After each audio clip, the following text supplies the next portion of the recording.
Hello everyone. UP TET exam में paper 2 में हम लोग गणित देख रहे थे।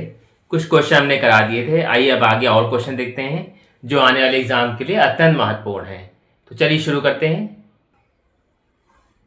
पहला प्रश्न देखते हैं।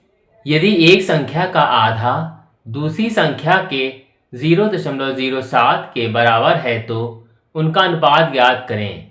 देखिए इसमें जो संख्या जो दी हुई है इसमें ये कहा जा रहा है कि दो संख्याएं हैं। कौन कौन सी दो संख्याएं हैं यह आपको मानना पड़ेगा इसमें।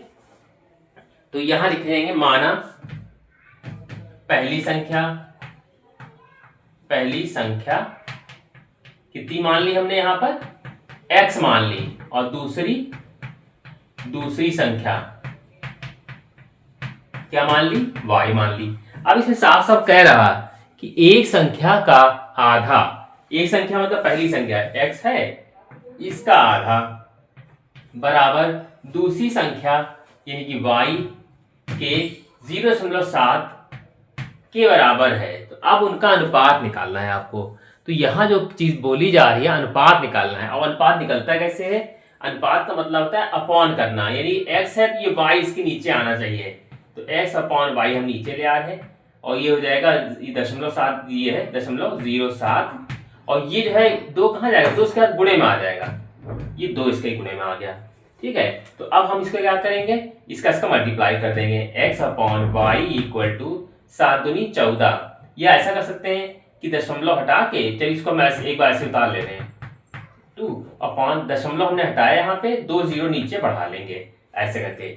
अब ये कट भी जाएगा, 2 पंजे 10 50, यानी कि ऊपर आ गया 7 नीचे आ गया 50। तो हमारा जो आंसर इसमें जो दिखाई दे रहा है वो क्या दिखाई दे रहा है? x अनुपात y जो आ रहा है 7:50, यानी कि जो हमारा जो दोनों संख्याओं अनुपात आ जाएगा x अनुपात y बराबर 7:50। पहली संख्या और दूसरी संख्या में जो अनुपात होगा वो 7:50 होगा। यही इसका राइट आंसर होगा। अगला प्रश्न है, यदि दो कोटिपूरक कोणों में 2:3 अनुपात है तो वे कोण ज्ञात करें। कोण निकालना, कोटिपूरक कोण दे दिए हैं, उनमें अनुपात दिया है। तो जब भी अनुपात दिया और कोण ही फिर पूछा जाए तो यहां लिखेंगे अनुपातिक योग। क्या लिखेंगे यहाँ पे? अनुपातिक योग। क्या होगा अनुपातिक योग? जो भी अनुपात दिए होते हैं 2 और 3 है, इनको हम जोड़ लेंगे। कितना हो जाएगा? 2 और 3 5 हो जाएगा सीधे सीधे। ठीक है, अब 5 हो गया। तो अब हम इसमें पहला कोण अगर निकालेंगे तो सबसे पहली चीज तो आपको ये पता होना चाहिए कि कोटिपूरक कोण होता कितने अंश का है। कोटिपूरक जो होता है वो होता है 90 अंश का। तो इसमें जो सबसे पहला जो कोण क्या है, लिखेंगे पहला कोण क्या होगा? पहला कोण यहाँ पे कितना है? 2 है नीचे और टोटल कितना है? 5 है। 2/5 और गुणे कोटिपूरक कोण 90 अंश का होता है। 90 हम यहाँ लिख लेंगे। 5 से इसको काट लेंगे, 5 का 5 4 बचेंगे, 5 40 5 हो गया, 18 पंजे 90 और 18 का 2 गुणा करेंगे कितना? 18 ना 36 डिग्री। ये पहला कोण आ गया हमारा। कौन सा आ गया? पहला कोटिपूरक कोण। इसी तरह अब हम दूसरा निकालेंगे। यहां पर दूसरा कोण बराबर होगा 3/5 गुणे 90। इसको हम काट लेंगे, फिर वही 18 आ जाएगा। 18 तिया 54 डिग्री।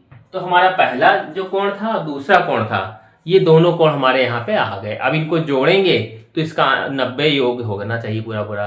तो ये इसका राइट आंसर है 36 डिग्री और 54 डिग्री। अगला प्रश्न है, व्यंजक 2x² माइनस 9x और इंटू 26 का गुणनखंड ज्ञात करें। देखिए इसमें ये गुणनखंड निकालना है। सबसे पहली चीज तो यहाँ पे 2 दिया है, 2 का पहले इससे गुणा कर लेंगे तो 26 दूनी हो जाएगा 52। अब 52 के ऐसे टुकड़े करने हैं कि घटाने पे 9 आ जाए। ये निशान दिखाता है, घटाने पे हमको लाना है 9। अब अगर 52 है तो कोई ऐसा पहाड़ा पढ़िए जिसके 2 फैक्टर हो जाए और उनका घटाने से 9 भी आ जाए। अगर हम मल्टीप्लाई करें 26 दूनी 52 हो गया, 52 13 चौके 52 होता है, 13 के पहाड़े में 52 आता है। तो 13 में से अगर 9 4 घटाएंगे तो अपने आप 9 हो जाएगा। तो इस तरीके से जो है हमारा जो 52 हो रहा, इस तरीके से फैक्टर जो हमारा बन जाएगा 2x² माइनस 9 को लिख सकते हैं 13 चौके 52, 13 माइनस 4 x लिख देंगे माइनस 36। तो 2x² माइनस 13 का इससे गुणा कर लेंगे हो जाएगा 13x और इसका गुणा कर लेंगे माइनस प्लस 4x माइनस 26 ये हो गया। इसका इसमें कॉमन ले लेंगे, यहाँ जो कॉमन आ जाएगा x और क्या बचेगा 2x और 2 13 ही अंदर आ जाएगा ब्रैकेट में। यहाँ आ जाएगा 2 कॉमन, 2 दूनी 4 और 2 13 ही हो गया। ये दोनों सेम है 2x माइनस 13 और ये हो जाएगा x प्लस 2। तो इस तरीके से देखा जाए तो हमारा जो फैक्टर आ गया वो आ गया 2x माइनस 13 और दूसरा आ जाएगा x प्लस 2। ये इसका राइट आंसर होगा।